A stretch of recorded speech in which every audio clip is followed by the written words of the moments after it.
আমি স্ত্রীর সাথে স্বামীর সাথে মহাব্বত গাঢ় করার জন্য, পাথরের মতো দিল নরম করার জন্য স্বামী স্ত্রীকে অ্যাভয়েড করে চলে, স্ত্রী স্বামীকে অ্যাভয়েড করে চলে, পরকিয়া করে।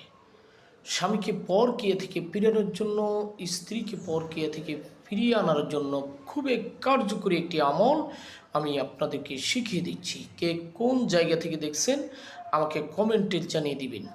অনেক মা বোনেরা তাদের স্বামীকে নিয়ে কষ্টে রয়েছে, অনেক স্বামী তাদের স্ত্রীকে নিয়ে কষ্টে রয়েছে, অনেক মা বাবা তার সন্তানকে নিয়ে পেরেশানির মধ্যে রয়েছে।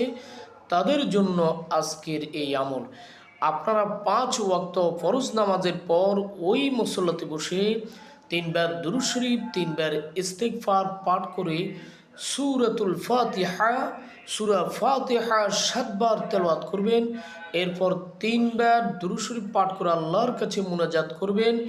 ইনশাআল্লাহ আপনার প্রিয় মানুষটি যত দূরেই থাকুক না কেন, পাগলের মতো আপনার কাছে ছুটে আসবে। 21 দিন এই আমলটি করুন। ভিডিওটি শেয়ার